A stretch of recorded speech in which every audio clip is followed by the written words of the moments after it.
Hello, everyone, and welcome to episode 84 of IGEL Weekly. I'm your host, Andy Whiteside. I got Chris Feeney with me and Jason. Oh, I told you I was going to mess it up. Mafera. You got Yeah, it. I had to. I practiced it 3 times in my head before we hit record, and then I turned around and had to do it again. Guys, thanks for joining. It's day after Labor Day, so it's kind of it's kind of a mess in my world. How about you guys, Chris? How's it going? Digging out from the pile, man. I tried to just let it all get away and get away from the working world there for the weekend, but reality hits on a Tuesday after Labor Day. But it's going well. I mean, a lot's happened this summer. I'm excited about entering the fall, the change of seasons. I mean, you got football going on. It's Yeah. you know, good stuff. Yeah, it's kind of crazy. I went to Rome this summer, and the way they acted around the gladiator sports, and we do the same thing around American football. I'm sure the rest of the world does it around football, soccer. But it really does give you something we can mostly all come together on, even if you don't know a whole lot about the sport. My wife, we were at a football game the other day. My son's playing, and somebody fumbled, and she asked how many points that was worth, and I was like, "Oh my goodness, we've been going to games all these years, and just no clue." But at the same time, she's still excited every year for football season. So it's kind of interesting to watch. Jason, are you an American football fan or not? Absolutely, but now more getting into soccer. So I've got a 9-year-old who is just all the time FIFA, everything, all the time. So Yeah. I'm catching up quickly. All of my European football. It's going to be interesting to watch how the next generation or two gravitates towards American football or away from it. It's going to be an interesting dynamic in our world and our economy and our, certainly the U.S. You know what's interesting as far as that goes? We woke up, I don't know, for years we always had Saturday morning we were watching ESPN Game Day. Friday I find out that Spectrum and Disney are having a feud about pricing and no longer not only ESPN and all the other related channels but ABC. So we ended up, I mean, this is where technology is going to the point where, hey, Spectrum, I'm probably going to drop your internet cable and just do streaming.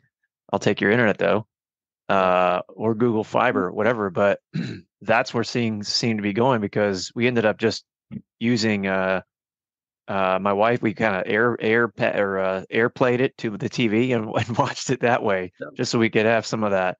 It's amazing. Like, I mean, I can't imagine all the craziness behind the economics here of that, but things are definitely changing. Yeah. So Chris, I'm going to tie that back to the blog for the day, and then we're going to go back to Jason. But in that scenario, did a robust, capable, secure, all those things endpoint matter in No. what you described?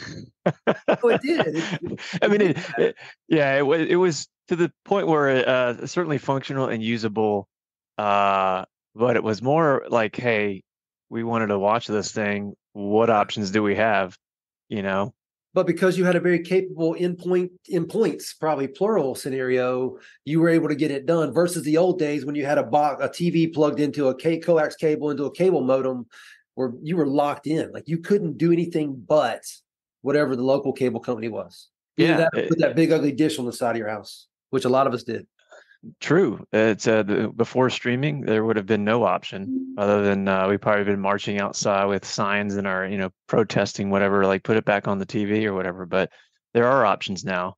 So I grew up in a household with the Betamax, not VHS, but Betamax, because my dad had to have the best of everything, no matter what the rest of the world was doing. And then I also grew up in a world where I had that 12-foot satellite dish in the backyard that I was out there holding up, saying, "Is it better? Is it worse? Is it better or worse?" and tightening it down. We used to have to work really hard to overcome the scenario you just pointed out.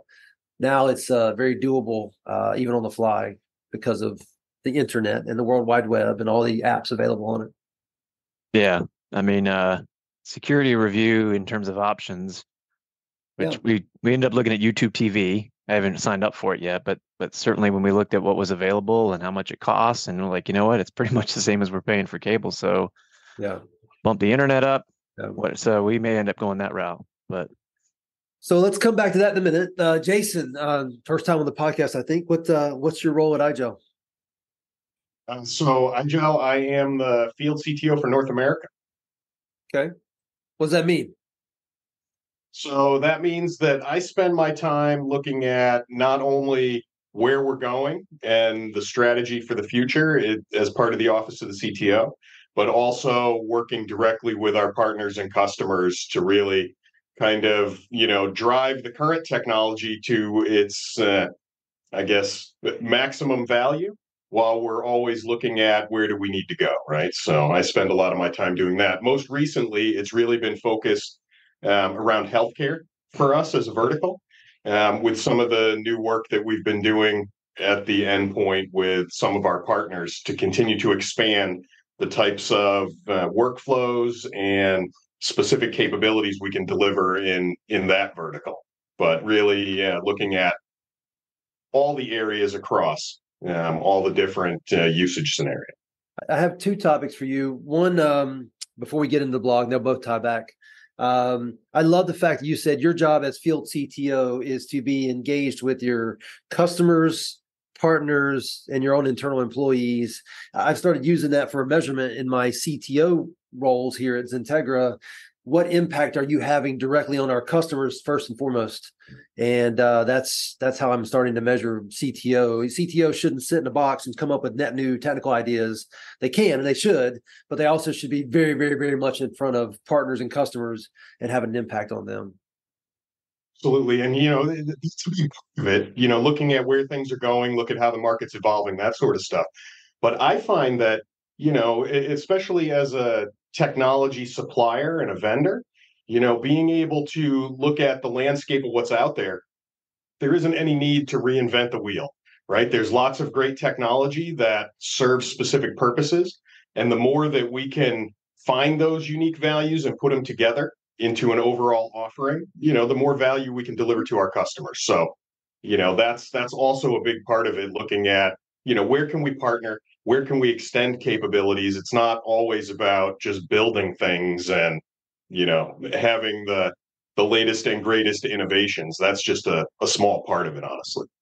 Oh, absolutely. 100% agree. The other thing I want to bring up with you is I have struggled at XenTegra, just like I think IGEL has struggled. Every customer out there is an addressable customer for you guys because you enable the access to this content, these apps, without having to be Windows. And I love Windows, but yeah, Windows is probably the most vulnerable thing in our world as far as being hit by malware, ransomware, you name it. And I've hearing from IGEL over and over again that you guys want to still be a lot of things to a lot of people, but you're also going to focus on verticals as you move forward a little bit. Healthcare being one of those. Can you kind of help tell that story kind of briefly before we jump into the blog? I'm struggling because we're trying to be all things to all people still, and I think we're going to keep doing that. But you guys are kind of going more vertical industry focused. Is that a true statement? Over the past few months, we've started to look at how we can continue to focus on specific areas so we can do a really good job for the workflows and value that we're adding in those areas. And it really boils down to kind of 5 areas for us right now. Healthcare is obviously kind of on the top of the list. We're very successful there, and we've got a lot of new things that we're doing in that area. But beyond that, it's the government area. So we're looking at both federal government at the U.S. level and across various. Oh, did we get? No, you're good. You're good. I brought the blog up so I can start translating. I lost the screen for a second. That's all right.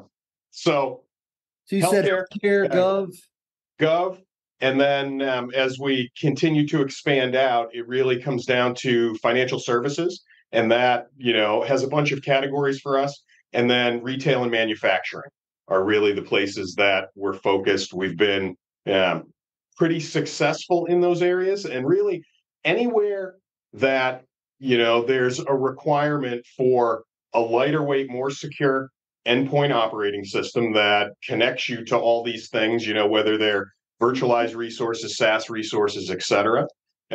Especially when those devices and endpoints are distributed.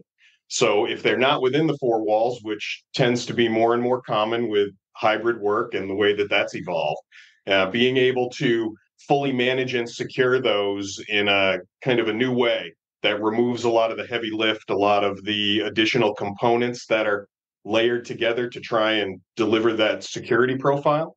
Yeah. We can do that, much more cost effectively with what we're delivering.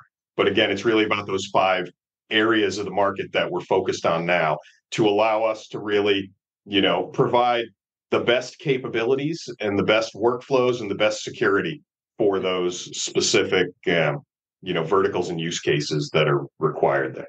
And so you wrote the blog we're reviewing today. The title of it is Digital Thinking. Don't forget the endpoint in your ransomware defense and recovery strategy. Yeah, that's a massive no-brainer. It should be top of mind. That's where the bad stuff typically comes in. That's where the things get attacked. And you're going to need that in order to move forward with what happens next in your incident response. Chris, well, one comment, I'll just make this comment for us, that the industries you just mentioned, healthcare, gov, fed, SLED, financial, retail, and manufacturing, this logic applies there as well as every other industry on the market, doesn't it? Absolutely. Yeah. I mean, well, you think about it. I mean, for IGEL, anywhere that's an x86 64-bit device is being used to access these digital workspaces we often talk about. Those are target markets, but there's something specific about where we've been able to penetrate and have success. And so that's why we're honing in on those, but there's plenty of others outside of that. We haven't really talked about like education or whatever like that. I mean, certainly Google has a clamp on that market in a lot of places, but not without their own challenges. And so, but yeah, those are the things. But yeah, anywhere where from an IGEL perspective that x86 64 device can be used, we can help lock it down and secure it for all the reasons that Jason just talked about a minute ago. So Chris, this is so two-part question for you, and then we'll jump in and let Jason kind of tackle some of the pieces of the blog. This is part of what you guys are calling the blog as part of the Endpoint Point of View series on digital workspace from the IGEL CTO. I guess, Jason, you're probably the best person to answer that. What is the overall series about? The series is really about highlighting and focusing on some of the areas that maybe don't get the most, I don't know, I guess call it visibility across what we're doing and how we think that, the operating system that we're delivering for these edge workspaces is really kind of the next generation of where things are going. We see a lot of trend towards centralizing Windows infrastructure, whether it be desktop app delivery, et cetera. And as that trend continues, we believe that, you need to rethink what you're doing at the endpoint. Now that, Windows is moving away from being at the edge, how do you, better protect that edge device? And, we have a lot of customers that as they're looking at, whether it be transitioning into Citrix or VMware delivery platform or a Microsoft delivery platform, really, what do they do from the edge? Because connecting to Windows from Windows doesn't necessarily make a lot of sense when you're overlaying all the security tools and threat visibility and those sorts of components that you need. So it makes a lot of sense to move in that centralized direction. And now, so, our series that is coming out is really all focused around how we can help with that transition and how we can deliver better security and better value to that endpoint device. So, Jason, I have a favorite, one of my Andyisms we call them around here, and that is you wouldn't get in a car to drive to meet an Uber somewhere unless it was really odd circumstances. You shouldn't get in Windows to go meet Windows somewhere. So, Chris, you picked this blog. So, yeah, we're going to come back to Jason and kind of walk through it. But why this blog? Why did you think this would be a good topic for today? Well, certainly kind of highlighting some of the things that have happened in the last few months within IGEL, really, and where we're going and focusing. And this is a key part of that. You can expect more of these types of blogs, not just part of this series, but one of the things that we recently done is hired an old colleague of ours, a friend, James Millington. He's going to be our VP of the Vertical Solutions Product Marketing. And a big part of what we're going to be doing with the Vertical Solutions is putting these types of content out there to have that discussion, to throw it out there. A lot of the stuff that you like to do, Andy, and we'll be able to highlight. But as we've talked quite a bit about one of the things that Klaus, our new CEO, has kind of latched onto is really the focus of security at the endpoint. That being sort of the key value prop that IGEL brings. Starting that as your baseline, and then all the other things that you can use to get there. Some of the things that we've looked at, I know you've latched on to what's the browser, the one that we've been I met these guys at your kickoff or mid-year one. Island browser. Island. I mean, just secure browser. I mean, we've talked about this before. It doesn't have to necessarily come from a virtual desktop. It could be an app. It could be running locally or just, so, but that secure endpoint platform, starting there, and you're already better protected, even with very little configuration on the IGEL device from the get-go. You can lock it down, as we've talked about before in prior podcasts, but starting there is your baseline. And then whatever industry, it doesn't necessarily matter, you're just getting to a workspace and making it user-friendly on the endpoint. Yeah. So Jason, normally we say, hey, we've covered the intro because we've covered a lot here, but there's something juicy in the middle in this particular intro paragraph. Can you kind of cover the intro paragraph a little bit and what some of these call outs to these acronyms and various maybe customers are and why they're part of this blog? So, as we put this data together, we always want to make sure that we pin it back to something that's real, right? That the world is dealing with. And from this perspective, it's really all about, we have a lot of ransomware controls. There's a lot of mitigation capabilities and technologies that you can put in place, but they're still not fully solving the problem, right? And part of that really comes down to the way attackers are going after devices. And it tends to be, I think of it as, the user edge, essentially. So the area between the end user and the stuff that they access. And there's always a device in between there, right? And that's where, whether it's the device itself and vulnerabilities on the device or, social engineering that, these guys go after when it comes to whether it's malware or ransomware.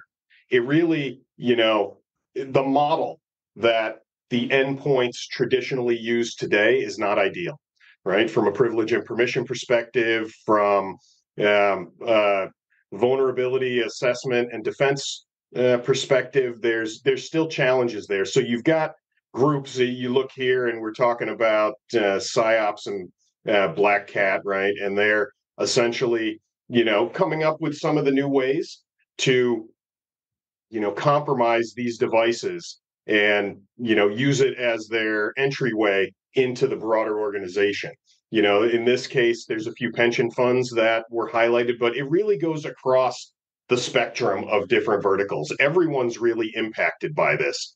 And so, when we started to put this blog together, it's really one of the pain points I see is really around the ability to have this defensible kind of device at the edge that's granting all of this access and be able to do a better job in how we protect that device. And it starts for us with, the secure operating system, having it be read-only, not having user data be persistent on the device, and being able to rapidly recover it.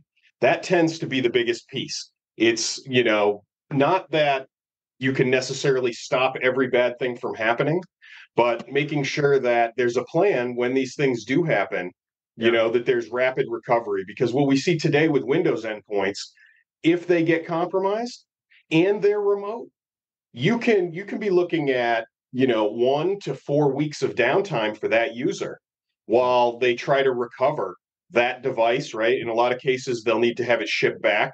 Someone will physically have to touch it, re-image it, test it, ship it back out. And that presupposes that, the bad stuff that was moving around is no longer there. And that's not always true. Let me tee you up with this. So I guess 20 years ago, hard to believe it's been 20 years, but roughly 20 years ago, most organizations had an external firewall or two fronting their environment. We turned on firewalls at the server level. We started to implement network technologies for east-west traffic in our data center. And I think that's when the point you point out here in this first paragraph in the second section being the endpoint at first line of threat defense, That's when the attackers realize, hey, we can't go for the juicy center anymore. People are onto us there. Let's go after this edge story, whether it's edge in the office, edge on the WAN somewhere, whether it's edge and now with remote work and hybrid work everywhere else, literally. And I think that's what you're pointing out here is the world of attackers have moved to the endpoint, and most companies have no good idea how to succinctly get a handle on that.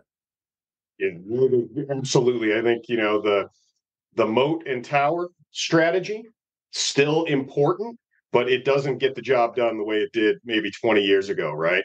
Because you still want to get to that data ultimately, but you don't go after it directly anymore, right? It's well protected. It's well thought out from a disaster recovery perspective, replicated, etc. It's really, where's the easiest place? And, as we went through this and we started to put together the data, it turns out that, not only is the endpoint the easiest, but it tends to be a place where you don't even need a sophisticated attack because there's a lot of vulnerability that exists there today, whether it's the user themselves or, something that you can find to compromise on the device. You talked about But using it's them. less well protected. That's layer 8. Layer 8, you can't fix layer 8. You can try, you can educate, you can do the best you can. You can't fix layer 8. You got to mitigate it as much as possible. Yeah. Absolutely. So what's interesting here is our kids are old enough now or will be. I'm watching my son who's going into I won't say where, but he's got a job in the Fed government. And one of the things we were talking about this weekend was he hasn't been given a laptop to access stuff. He's using the one he had in college, and he was given a smart card reader to go to a browser and log in to access some stuff. And he has been issued a phone, and he just uses that for accessing email and stuff like that on that securely managed device from the government. But we've talked about some of the recent things that have been talked about in terms of some of the hacking that's occurred, with compromising some stuff. But one of the things that he is on his mind is the endpoint, the device. When is he going to get something? Is it going to be? And I've said, like, this is the world I live in, son. I have some ideas there for you if you want to talk about them. But the security he's aware of it. He knows, but he's also sitting there concerned, like, golly, Dad, I'm not sure I trust my device on the endpoint. So. But yeah, I mean, think about all the millions, probably billions at this point, of products, solutions that are out there just to try to secure the endpoint in today's world. Right. And how expensive that is. And by the way, and this is totally off topic, but somewhat aligned, people have no idea what they're paying to secure those endpoints unsuccessfully. It drives me up a wall that's like the last thing you think about. It might be the most expensive thing you're doing. That's a great point. I know you talk about that when we do our lunch and learns, the actual cost of the endpoint itself per person. Yep. Yeah. It's always interesting to go through that exercise to quantify that, because as I talk to customers, they'll tell me that they have, 5, 7, 9 different endpoint components that they've got deployed, this agent proliferation that happens at the endpoint. And then you've got challenges with things interoperating, coexisting, etc. So definitely a challenge. Yeah. So Jason, I'm going to walk you through this paragraph, the one below it, and then the one below that brings them all together. But look, I know this is extremely important to IGEL. This is where most people need to understand. The main thing about IGEL is it's very usable in this world that we live in, end-user compute, and even without that middleware layer in many cases, if you're using SaaS apps and things like that. We don't need Windows, and that's the most beautiful thing about it is it ain't Windows. I use that all the time to say it ain't Windows. That's what makes it great. But I'm going to walk you through this section here. So you guys at IGEL have a handful of things that you do natively by default that makes it a more secure endpoint. You want to just lay those out for us real quick so we can move to the next paragraph? Absolutely. So, the operating system itself has been designed from a security perspective, right, from the ground up. So not only does it make sure that it has a full chain of trust from the hardware all the way up to the application layer. And really what that means is that you turn on one of these devices, and if anything has been changed, modified, compromised, it either won't boot or it will warn you that something has changed and stop you from getting all the way into your application. So that's kind of the first line of defense, if you will, to make sure that it hasn't been compromised in some way. Now, if it has been, there's also capabilities built in, very much like virtualization technologies, where you have a gold image, that you can refresh from after a while. Same sort of thing with the IGEL OS, that if something is compromised, there are encrypted protected partitions that you can fall back to that will get you back to working quickly, to a known good state, if you will. And so, it's been built around that methodology. And then beyond that, it's also a read-only operating system, which is different than most of the other stuff that's out there, in that, when the system boots up and a user logs in, all their information is held in secure memory space. But when they leave the device, nothing is left behind. So it's also trying to make sure that no data is ever left at the edge that can be compromised, where a lot of the data exfiltration happens. Yeah. So Jason, 100%, that's the strategy.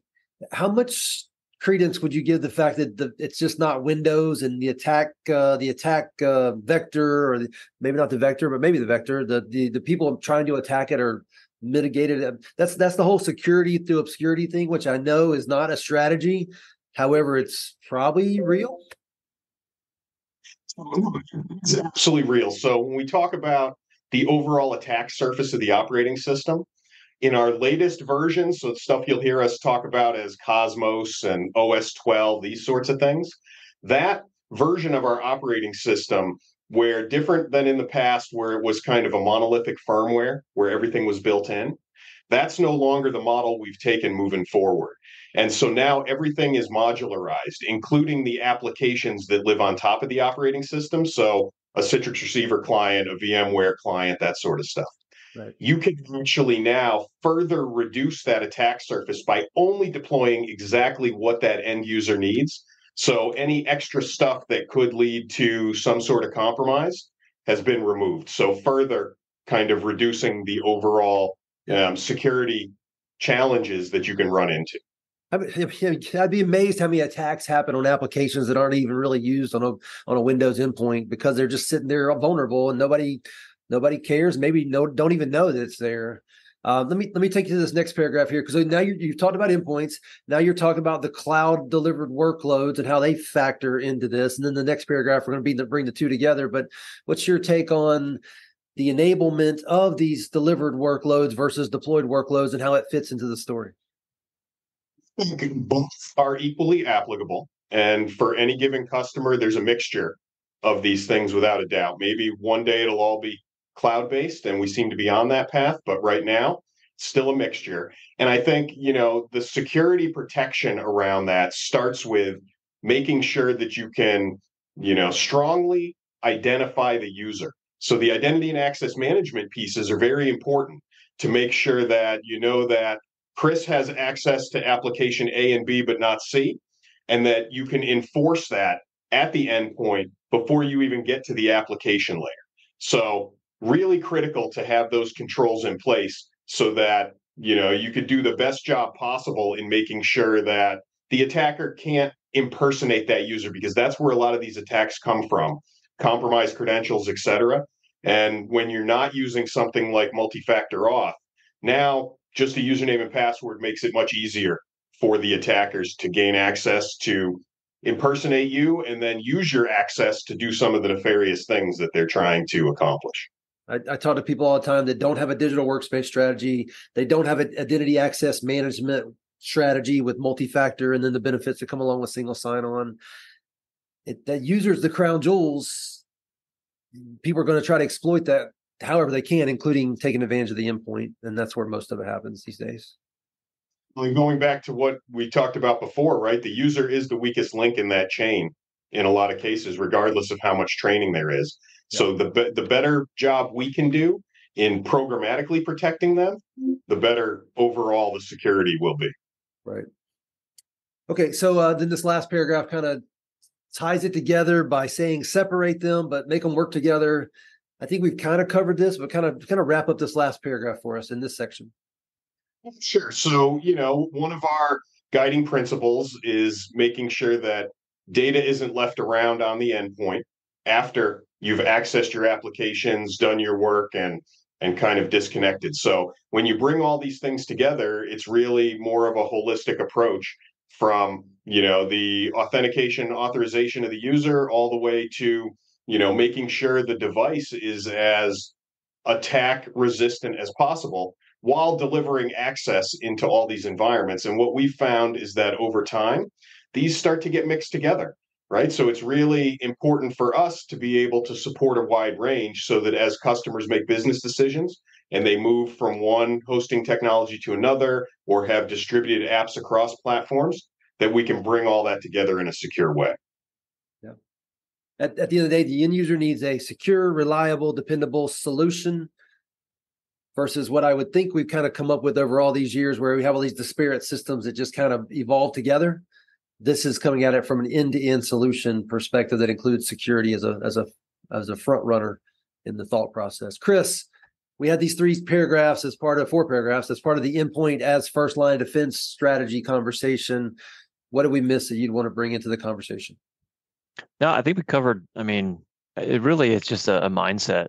It kind of often is the afterthought in many respects, getting the data center stuff secured first, but it really should be. We're just saying advocate for it, be up front, start there, because there was a point in time, I remember a couple of years ago when we were talking with one of our partners that had a security mitigation practice. And I asked them, just said, what is getting hit? What are you guys going in to remediate? What is it? Is it the endpoint or something else? And then number one was the endpoint. So this is more of a proactive approach. And obviously, for me, it was one of the very first things that came up when I came to IGEL covering federal. I was in this meeting surrounded by all these people that were managing the endpoint security apparatus, if you will, the disk encryption pieces, the antivirus, all that. They had a ton of questions about what would change. And when they realized and they had a chance to test it, they're like, oh, wow, this actually is a much better situation because that laptop could be stolen, technically speaking. There's nothing on the endpoint that is usable. But this is the DR approach too, the rapid recovery. Well, you're getting ahead of us. So for that. So Jason, we've talked all this about securing and making sure we have a smart, secure solution. I find that a lot of folks are thinking about that a lot, but they don't think about what they do when it happens. Not if, but when it happens, because it will happen. How does IGEL play a role in that after effect to make that more so really two different ways, right? And I think there hasn't been a lot of specific focus around endpoint DR, right? It sounds like an easy thing to, I don't know, resolve or fix after the fact, but it tends to be the thing that keeps organizations down for the longest. They're able to more quickly recover their centralized infrastructure. And now you've got, hundreds or thousands of endpoints that in a lot of cases need to be physically re-imaged and touched to, do that disaster recovery at the endpoint. So from an IGEL perspective, we wanted to make that as easy as possible. So like I mentioned before, there's a way to kind of within less than a minute, reboot the machine to a known good state if something's happened to it. Now, obviously, if there's still something in the environment that caused it to happen to begin with, that needs to be cleaned up first. But you have this ability to rapidly recover built into the operating system without someone going out and needing to physically touch every machine. Beyond that, we have a way that if IGEL hasn't been deployed yet in an environment, and one of these events occurs where you need to recover all the endpoint devices, and we've seen this happen over and over again with customers who have run into these ransomware issues, that we have what we call a UD Pocket, which is basically the operating system running on a USB flash drive, purpose-built device that you can actually plug in, boot off of it, and get back to working within 1 to 3 minutes essentially. Now, in that case, you still need to touch every device, but it gets you back up and running and, back to business in this rapidly, I guess, focused way without needing to spend 1, 2, 3, or 4 weeks or more having to go through that process. Right. Chris, any thoughts there? Any real world working knowledge of something like that happening? Oh gosh, yes. I mean, there's been several. Just in the last year, just some examples. When I was up in Boston and we were talking with Jason at the time, and this is right around the time we were trying to negotiate some new technology with our vendor partner Imprivata. That very week, there was one of our customers that had gotten hit, and they had just bought these UD pockets, and they were rapidly trying to deploy them into locations that had not yet been compromised, just to make sure that those devices would be protected should that stuff come over and begin picking up endpoints and compromising them. That's just one. There's another one that I think we actually got some actual numbers from the downtime that they occurred with ransomware, where they had not fully deployed IGEL in the healthcare setting, but they had a mix of Windows and IGEL. The Windows machines did get compromised to the point where they had to bring in the National Guard to help re-image these devices, and they noticed that the IGEL devices were still up and running, and they were asking questions about that. It's a real thing. This is not, fake stuff. I mean, IGEL being on that endpoint is way better option than having Windows on there, with regardless of what, I mean, end users might be able to get tricked into a lot of different things. But yeah, real world stuff. And also, again, if it does get hit, I mean, pop in that UD pocket, you're bypassing the local hard drive. It's not getting touched. Take the hard drive out. Still use the hardware on the device. So Jason, this last section says, remember the endpoint. I had this remember the Alamo statement just went through my head as I read that. Bring us home here and help us understand and help people just reiterate the fact that the endpoint matters. It matters more than ever, and it's probably been neglected. Yeah, I think that's exactly it, right? When you think about disaster recovery and mitigating some of these challenges, ransomware, malware, one of the biggest places to think about beyond, your centralized computing infrastructure is really how do you maintain business continuity if your endpoints are unavailable? That device that's between the user and the applications they access, if it's unavailable to them, they're not able to perform their duties. They're not able to work, especially you get into highly regulated industries and it becomes even more critical. So, the advice here would be to start looking at what your plans are in the case of a scenario where your endpoint devices have now become unavailable and they can't be used by the end user. What do you do next? And I think we as IGEL have a solution to help with that. And so, that's what I would put out there. Think about how you're going to go through that recovery process and, what kind of tools you have in the toolkit to help with that. Hey, Jason, if I were to argue that we have a working model of this being true by the growth of the IGEL, Apple operating system. Yes, I understand there are designers and things out there that need that the Apple solution, the ecosystem, the power of those machines. But there's a percentage of companies out there using Apple today just to accomplish and paying a lot of money for it, just to accomplish the things we've covered in this blog. Am I totally off base with that? There is a model where those sorts of devices in that operating system are somewhat aligned with what we're talking about, definitely from a security perspective. I think there's a huge difference between the two when we think about overall ROI of the solution and overall manageability, the ability to centrally manage and update. I think of IGEL as really the enterprise operating system of choice, right? It's the one that really allows you to maintain your business operations over time and have the best security posture that's essentially possible today because it was built from the ground up with those goals in mind. Yeah. Yeah, that wasn't to mean that the Apple operating system does all the things IGEL does, or that it's anywhere near as cost effective.